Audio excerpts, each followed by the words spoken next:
ఉంది. అంటే అతని ఒక సక్సెస్ వచ్చింది తన లైఫ్ లో. పొలిటికల్ సక్సెస్ ని తను చూసారు. మేబీ ఏదైనా మొక్కుందేమో. ఎందుకు చేస్తున్నారు అని అంటే ఏం చెప్తారు? ఇక్కడ ఒక విశిష్టత ఉందమ్మా. ఒక గురువుని నమ్ముకుని ఆ గురువుల దగ్గరికి వెళ్ళి వారి యొక్క పాదాలని ఆశ్రయించి ఆ గురువు యొక్క అనుగ్రహంతో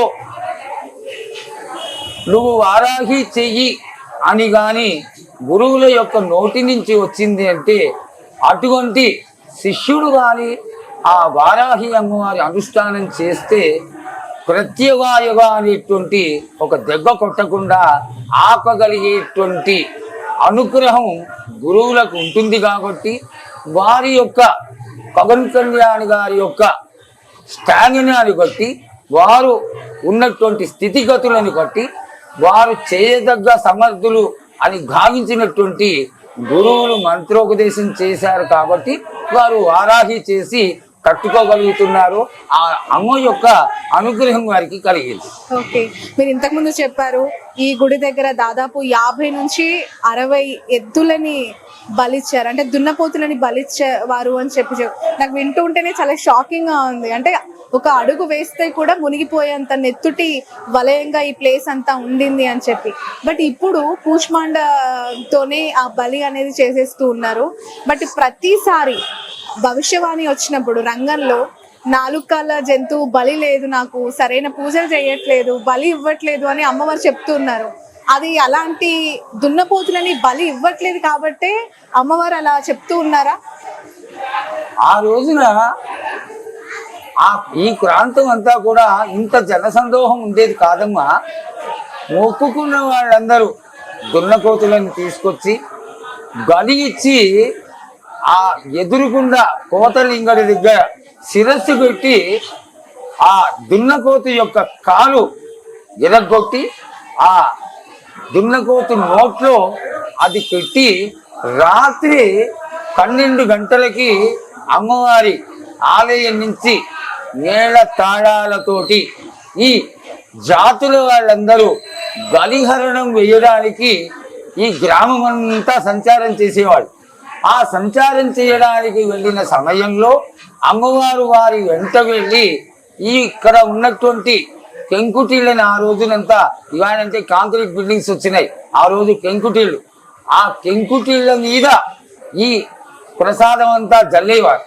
జల్లడం వల్ల అమ్మవారు శాంతించి అక్కడ ఉండేటువంటి భూతక్రేత పిశాచాలని, క్షుద్ర జంతువులని, క్షుద్ర ప్రయోగాలని, శాతగళ్ళని, గాలులని, దయ్యాలని, వీటినన్నిటినీ కూడా ఈ జగన్మాత కాపాడుతుంది అనేటువంటి ఒక ఆకాంక్ష. అందుకని ఈ గలుని ఇవ్వడం జరిగేది. అమ్మకి వారు మొక్కుకోవడం. ఈ ప్రాంతంలో పక్కన ఒక కోమటి కుటుంబం ఉండేది, కేర్లొద్దు. ఆ కోమటి కుటుంబం వారి శంకరయ్య గారు చిన్నప్పుడు ఇక్కడ మొట్టమొదటి దున్నకోతిని బలి ఇవ్వడానికి తీసుకొచ్చి ఇచ్చేవాడు. ఎందుకు? వాళ్ళని కాపాడుతోంది. ఈ యొక్క ప్రేరణ జరగడం వల్ల అమ్మవారు రక్షిస్తుంది అనేటువంటి భావనతో అమ్మవారికి ఇచ్చి దాన్ని నైవేద్యం చేసేవారు. ఆ ఒక అలవాటు రూపేణ అమ్మవారికి ఆ దున్నకోతిని ఇవ్వడం, మేకలను ఇవ్వడం, కోళ్ళని ఇవ్వడం, శాఖలను ఇవ్వడం, ఈ యొక్క కళ్ళు శాఖలని సమర్పించడం ఆనాటి 7 తరాలుగా వస్తున్నటువంటి ఆచారం. కాబట్టి రంగం సమయంలో ఇక్కడ ఉగ్ర స్వరూపిణి అయినటువంటి జగన్మాత మహాకాళి నాకు 4 కాడ జంతువుని బలి ఎందుకు ఇవ్వట్లేదు అని అడగడం జరుగుతోంది. అయితే లౌకికంగా నైవేద్యం జరిగేదే. ఇది వామాచార సంపన్నమైనటువంటి దేవాలయం. ఈ ఇప్పుడు కొత్తగా వస్తున్నటువంటి పిల్లలకి తెలియదు. కానీ సుబ్బయ్య గారు, చిన్న సుబ్బయ్య గారు, విశ్వనాథం గారు, వారి కుటుంబీకులు, శంకరయ్య గారు కూడా, వీళ్ళందరూ కూడా రాత్రి 12 గంటలకి పూజ జరిగేది. ఆ పూజా సమయంలో పచనం చేసినటువంటి చాగ మాంసాన్ని, చేపలని, కళ్ళుని అమ్మవారికి నైవేద్యం పెట్టేవారు. ఆ దృష్ట్యా బహుశా ఈనాడు అమ్మవారు జోగిని స్వరూపంలో ఆవహింప చేయడం జరిగిన తర్వాత అన్ని అయిపోయిన తర్వాత అమ్మ శాంతి అయినా నీకు అని అడిగితే అమ్మవారు మొట్టమొదటిగా అడిగేటువంటి మాటే, తెలియజేసేటువంటి మాటే, నాకు 4 కాళ్ళ జంతువుని బలిగొండి నేను సంతృప్తి పడతాను అని. అమ్మవారిని ఒక రకంగా చెక్కాలి అంటే ప్రతి సంవత్సరం కూడా శాంతింప చేయడం జరుగుతూనే ఉన్నటువంటి విషయం. రైట్. పంతులు గారు, పోయినసారి భవిష్యవాణిలో రంగం కార్యక్రమంలో ఈ ప్రభుత్వం చేస్తున్న విధానాలు బాలేవని కొంత అసంతృప్తి వ్యక్తం చేశారు. అందుకే ఆ ప్రభుత్వం పోయి కొత్త ప్రభుత్వం వచ్చిందా, అక్కడ చెప్పింది నిజం అయ్యిందా అంటే ఏం చెప్తారు? అమ్మ, పాలిటిక్స్ విషయంలోకి వెళ్తే అంటే రాజ్యం గురించి మనంగా పాలిటిక్స్ లోకి వెళ్ళకూడదు. కానీ అమ్మవారు నేనే అడిగేవాడిని. అమ్మవారు అసంతృప్తి వ్యక్తం చేసింది. జనంలో జరుగుతున్నటువంటి లోటుపాట్లని తెలియజేసింది.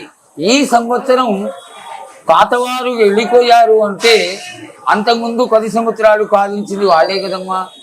అయితే ఆ 10 సంవత్సరాలు ఎందుకు చెక్కలేదు అనేటువంటి ఊహ తదనంతరం మీకు రావచ్చు.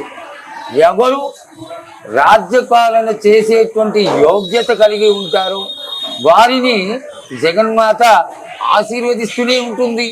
ఆవిడ తన యొక్క భవిష్యవాణి తెలియచేయడంలో తప్పులు జరగవద్దు, తప్పులు జరగనీయకండి అని మనకి నిజంగా చెప్పాలంటే హెచ్చరిక చేస్తున్నది అంతవరకే. ఓకే, భవిష్యవాణి నిజంగా అన్నట్టు జరుగుతుందా, అదంతా నిజమేనా అనే అనుమానాలు చాలా మందికి ఉంటాయి. ఎందుకంటే అక్కడ ఉండేది మీరు ఒక్కరే, ప్రశ్నలు అడుగుతూనే ఉంటారు. ఏం చెప్తారు అసలు చూసే ఆడియన్స్ కి? సూర్యుడిని దాచడం ఎవరి వల్ల కాదమ్మా. అదే విధంగా మీడియా వాళ్ళ కళ్ళు దొక్కడం అనేది అసాధ్యమైనటువంటి విషయం. ఇందులో విశేషం ఏంటంటే నువ్వు అడిగావు కాబట్టి చెప్తున్నా అమ్మా.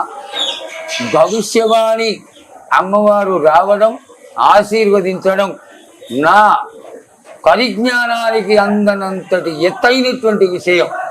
ఎందువల్లంటే ఈ జోగిని తీసుకురావడమే చాలా గొప్ప విషయం.